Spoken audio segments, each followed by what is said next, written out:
গত কয়েকদিন আগে একটা প্রোগ্রাম হচ্ছিল, ওই প্রোগ্রামে আমি বক্তব্য শুনছিলাম আর মনে মনে বলছিলাম এই তৃণমূলের পার্টির প্রোগ্রাম হচ্ছে না একটা কোনো মুসলমানদের অধিকারের কথা বলা। মমতা ব্যানার্জিকে উনি হচ্ছেন আমাদের অভিভাবক, উনি কি করছে আমরা দেখব, আমরা ওনার আবার ছেড়ে দেব। হয়তো এদের পেছনে মমতা ব্যানার্জির দলের টাকা দিয়েছে, যা তোরা কলকাতায় গিয়ে হই কি বিষয়।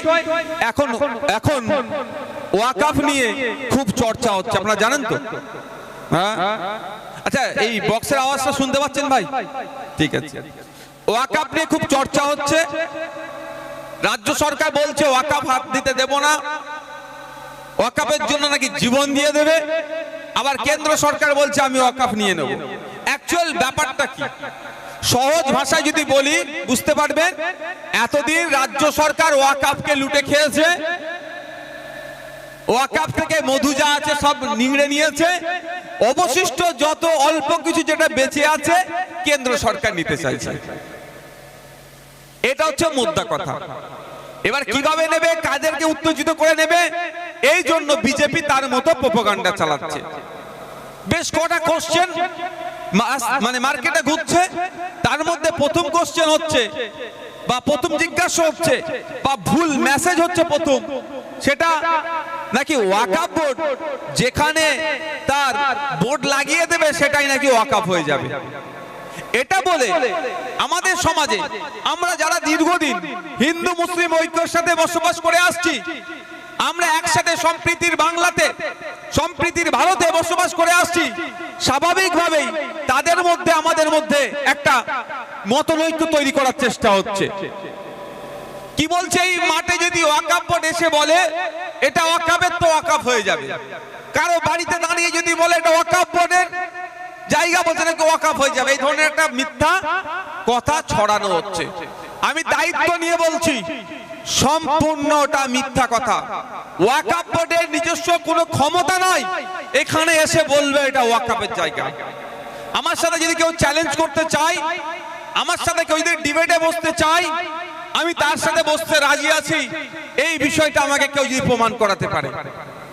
সম্পূর্ণ মিথ্যা ভাবে এটা বলা হচ্ছে ওয়াকাফ বোর্ড নাকি যেখানে গিয়ে ঝান্ডা তার লাগিয়ে দেবে সেটা ওয়াকাফের হয়ে যাবে। এই ক্ষমতা ওয়াকাফ বোর্ডের নাই। ওয়াকাফটা তাহলে কিভাবে হবে? আপনি একটা 5 বিঘে জায়গা কিনেছেন, আপনি মনে করছেন আমার এই 5 বিঘে জায়গাটা ওয়াকাফ দু রকম হবে, হয় একটা সরাসরি আল্লাহর নামে ওয়াকাফ লিল্লাহ হয়ে যায় আল্লাহর নামে, আর একটা ওয়াকফে আওলাদ অর্থাৎ বংশ পরম্পরায় এই জায়গা থেকে যেটা আসবে সেটা ভোগ করবে। কেন?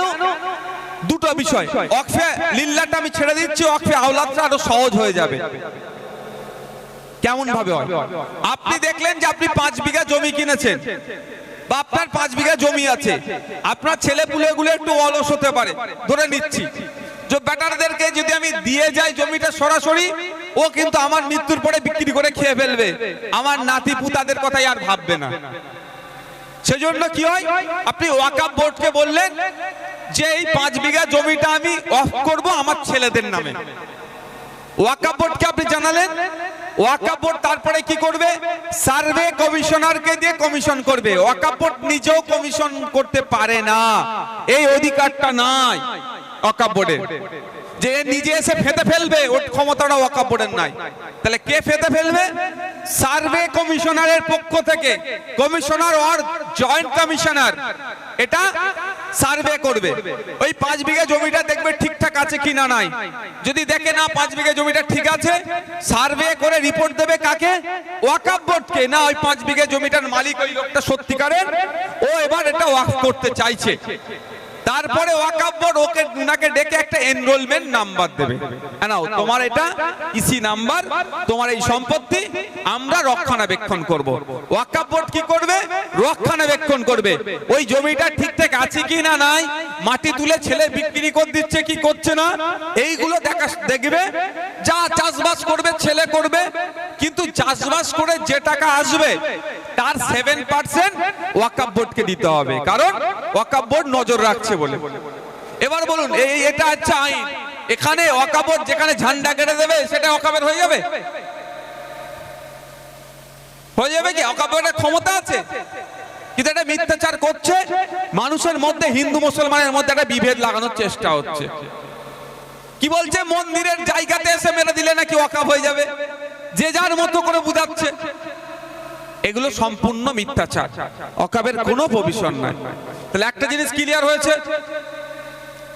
দ্বিতীয় যেটা একটা ভুল বার্তা দিতে চাইছে যে পশ্চিম ভারতবর্ষে হিন্দুদের জন্য কোনো বোর্ড নাই, ওয়াকাফ বোর্ড কেন থাকবে? এটা সম্পূর্ণ মিথ্যে কথা বলছে। 1800 সালের দিকের কথা বলছি, হিন্দু রিলিজিয়াস এন্ডোমেন্ট নামে বোর্ড তৈরি হচ্ছে। হিন্দু সমাজের পূর্বপুরুষেরা বিভিন্ন মন্দিরের নামে, যেমন কাশী বৈশ্বনাথ মন্দির আছেন, আরো যে সমস্ত বড় বড় মন্দিরগুলো আছে, কালীঘাটের মন্দির আছে, আপনার দেগঙ্গাতে কচুয়া ধাম আছে, যত মন্দির, তারকেশ্বরে যে মন্দির আছে, সমস্ত মন্দির পরিচালনার জন্য বোর্ড আছে। ঠিকই যেমন ওয়াকাফ বোর্ড, ওয়াকাফের সম্পত্তি পরিচালনার জন্য ওয়াকাফ বোর্ড আছে, বিভিন্ন ধর্মের ধর্মস্থান থেকে শুরু করে ধর্মীয় সম্পত্তিগুলোকে রক্ষণাবেক্ষণ করার জন্য বোর্ড আছে। কিন্তু আমাদের মধ্যে শুধু এটা মিথ্যাচার ঢুকিয়ে দিয়ে হিন্দু মুসলমানের মধ্যে বিভেদ লাগিয়ে রাখতে হবে, এর বেশি এরা কিছু করবে না। আর এই সম্পত্তিটাকে ওরা লুটবে, এটা ওদের টার্গেট। গরিব হিন্দুদের লাভে আসবে না, এটা লুটে আদানি আম্বানিদেরকে দেবে, এটা মাথায় রাখবেন। এখানে অনেক কথা বলা হচ্ছে, অনেক কথা বলছে। কেন্দ্রের সরকার সবকা সাথ সবকা বিকাশ বলছে, ঘোড়ার ডিম না মুসলমানদের সাথ দিচ্ছে না হিন্দুদের সাথ দিচ্ছে। সাথ দিচ্ছে কাদের? আদানি আম্বানি পুঁজিপতিদের। আর বিকাশ কাদের হচ্ছে? ওই আদানি আম্বানি পুঁজিপতিরা হচ্ছে, না আপনার পাড়ার গরিব হিন্দু হচ্ছে, না আপনার এলাকার গরিব মুসলমান হচ্ছে। তার প্রমাণ আমি দেবো। কলকাতা রাজপথে দেখুন, আপনার 26,000 চাকরির মামলা চলছে, হাইকোর্ট থেকে সুপ্রিম কোর্টে চলে গিয়েছে। প্রায় 1300 দিন ধরে ধর্নায় বসে আছে।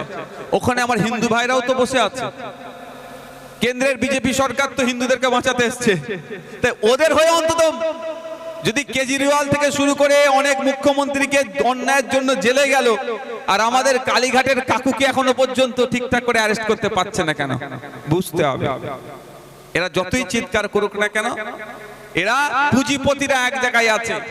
গ্রামের গরিব রাম রহিম এদের মধ্যে শুধু লড়িয়ে দিতে চাইছে।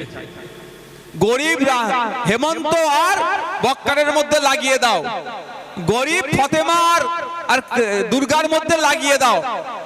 গ্রামেরা মারামারি করে মরবে, আর ওপরে সব বেটারা এসি রুমে বসে একসাথে চা খাবে। আমার বলার কারণ হচ্ছে এটাই যে ওয়াকাফ নিয়ে মিথ্যাচার করা হচ্ছে, ওয়াকাফ নিয়ে ভুল খবর সমাজে ছড়িয়ে কি করছে? হিন্দু মুসলমানের মধ্যে দূরত্ব তৈরি করার চেষ্টা করছে। আর কিছু সংখ্যক মুসলিম সংগঠনে এই সময় মরা গাঙে কি হয়? জুয়ার এসেছে, মরা গাঙে জুয়ার এসেছে। ওয়াকাফ মুসলমানদের কেড়ে নেবে, চলো কলকাতায়। ভালো কথা, কেন্দ্র সরকারের বিরুদ্ধে বলছে, ভালো কথা, কিন্তু একবারের জন্য বলছে না। এটা তো এখনো আইন হয়নি। অলরেডি যে আইনটা আছে সেই আইনের মাধ্যমে কলকাতার পার্ক স্ট্রিটে, আমি অনেক জায়গা আছে, একটা জায়গার কথা বলছি, 12 শতক 12 কাঠা 3 ছটাক মতো জায়গা আছে, যেখানে এক কাঠার দাম 3 থেকে 5 কোটি টাকা। ওই 12 কাঠা জায়গাটা উদ্ধার করে মুসলমানদের মধ্যে খরচ করুক টাকাটা, এটা বলতে শুনবেন না। এরা বলবে না চাঁদনি চকে যেখানে 100 আপনার 1 স্কয়ার ফিট কমার্শিয়াল ল্যান্ড ভাড়ায় হচ্ছে আপনার 10,000 টাকা কম করে, সেখানে প্রায় 1000 স্কয়ার ফিটের উপরে জায়গা কেন ওয়াকাফ বোর্ড 6 থেকে 7 টাকা স্কয়ার ফিটে ভাড়া দিল? এর জবাব চাইবে না। এরা কলকাতায় গিয়ে কেন্দ্র সরকারের বিরুদ্ধে বলছে, গালি দিচ্ছে, আরো বেশি বলতে হবে, কিন্তু সাথে সাথে এই প্রশ্নটা তুলছে না পশ্চিম বাংলায় ৭৫,০০০ বিঘা ওয়াকাফ সম্পত্তি এখনো উদ্ধার করতে পারলো না কেন মমতা ব্যানার্জি? ক্ষমতায় আসার আগে বলেছিল, আমাকে ক্ষমতায় নিয়ে আসো মুসলমানরা, আমাকে ভোট দাও, আমি ক্ষমতায় আসলে আমি ওয়াকাফ সম্পত্তি উদ্ধার করব। এখনো কেন উদ্ধার হচ্ছে না? এই প্রশ্ন এরা করবে না। এগুলোকে খোঁজ নিয়ে দেখুন, হয়তো এদের পেছনে মমতা ব্যানার্জি দলের টাকা দিয়েছে। যা তোরা কলকাতায় গিয়ে হই হই কর। গত কয়েকদিন আগে একটা প্রোগ্রাম হচ্ছিল, ওই প্রোগ্রামে আমি বক্তব্য শুনছিলাম আর মনে মনে বলছিলাম এই তৃণমূলের পার্টির প্রোগ্রাম হচ্ছে না একটা কোনো মুসলমানদের অধিকারের কথা বলা হচ্ছে। এই সুযোগটা কাজে লাগাচ্ছে। আরে বাবা, যখন এখনো তো আইন তৈরি হয়নি, তাহলে এখন কোন আইনে চলছে? এখন ওয়াকফ বোর্ডের আইনে ওয়াকফ সম্পত্তি চলছে তো, তাহলে ওই আইনের মাধ্যমে যেগুলো বেয়াত হয়েছে সেগুলো উদ্ধার করে নিক। তাহলে তো বলতে পারবো যে তৃণমূল সত্যিকারের চাইছে। আসল ব্যাপারটা কি জানেন? ভাঙড়ে দেখছেন লড়াই হচ্ছে না, আরাবুল ইসলাম ভার্সেস শওকত মোল্লা। ওদের কি আদর্শের লড়াই? আদর্শের লড়াই না, ওদের মালের লড়াই, টাকার লড়াই। আরাবুল ইসলাম সাহেবরা, বা নাম এখন নিচ্ছি না, এতদিন ওখানে লুটপাট করে খেয়েছে, জেলে গিয়েছে আরাবুল, তারপরে অন্য নেতা এন্ট্রি মেরেছে, এন্ট্রি মেরে এখন লুটপাট করছে। আবার জেল থেকে বেরিয়ে ভাবছে চালা আমি যেখান থেকে খেতাম আমার খাওয়ার জায়গা বন্ধ। আর যে এখন নতুন ঢুকেছে বলছে এখানে ভালোই মধু আছে, ও বলছে আমার পুরাতন জায়গা ফিরিয়ে দেওয়া হোক, আর এ বলছে আমি জায়গা ছাড়বো না। এই রে তো গুতগুতি, এর বাইরে তো আর কিছু নয়। ওদের আদর্শ তো লড়াই নয় যে ভাঙড়ে একটা সুপার স্পেশালিটি হসপিটালের জন্য দাবি হোক, ভাঙড়ে মেডিকেল কলেজ করার কথা বলেছিলেন মমতা ব্যানার্জি, তার দাবি উঠুক, সে নিয়ে কথা বলে না। ভাঙড়ে আপনার দক্ষিণ 24 পরগনায় এত ফসল ওঠে, এত ফসলা চাষ হয়, কিন্তু মাত্র 3 থেকে 5টা কোল্ড স্টোর আছে। এগুলো ভাঙড় সহ দক্ষিণ 24 পরগনায় বাড়ানো হোক, এই নিয়ে ওরা কথা বলে না। ওরা গুতাগুতি করছে কেন? যে নিউ টাউন এরিয়া লাগোয়া এরিয়াতে প্রমোটিং করবে, বড় বড় শিল্পপতিরা এখানে বড় আবাসন তৈরি করবে, গরিবের কানে বন্দুক ধরে ভয় দেখিয়ে 20-25 হাজার টাকায় শতক হিসাবে সই করিয়ে ওটা 5 লাখ 7 লাখ টাকা শতকে বিক্রি করবে। এটা হাতছাড়া হয়ে যাচ্ছে, এই জন্য ওদের মারামারি। ঠিক একটু যদি পিছিয়ে আসেন, আজকে তৃণমূল ওয়াকফ নিয়ে এত চিন্তিত কেন? এটা ভাববার বিষয় নেই আপনাদের? তৃণমূল এত চিন্তিত কেন? তৃণমূল তো লুটে খাচ্ছে, তৃণমূল দেখছে আর লুটা যাবে না, এবার বিজেপি লুটবে।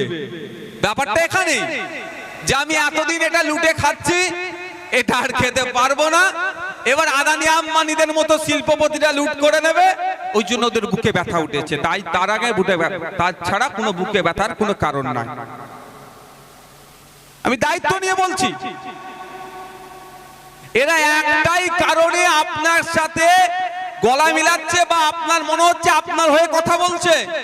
শুধুমাত্র এরা দেখতে পাচ্ছে যে আমরা যেটা যতটা লুটছি আর কিছুটা বাকি আছে, সেটা অন্যজন কেন লুটবে, বাকিটা আমরা পুরোটাই নেব।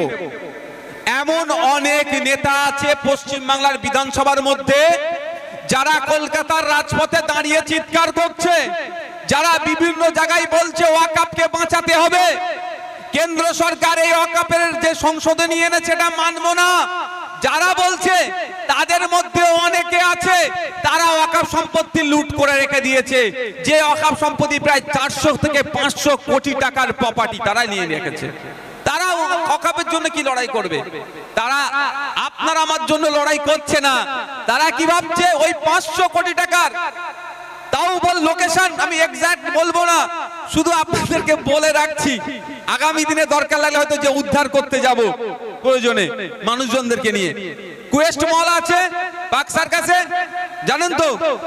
কুয়েস্ট মলের কাছাকাছি কোন এক তৃণমূলের বড় নেতা প্রায় 500 কোটি টাকার ওয়াকফ সম্পত্তি দখল করে রেখে দিয়েছে। সে কেন আজকে প্রতিবাদ করছে বলুন তো? যে কেন্দ্র সরকারের আইন মানছি না, মানবো না।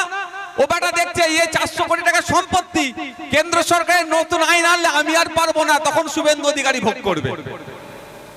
এই জন্যই তো ভাবছে, এই জন্যই তো প্রতিবাদ করছে ওরা।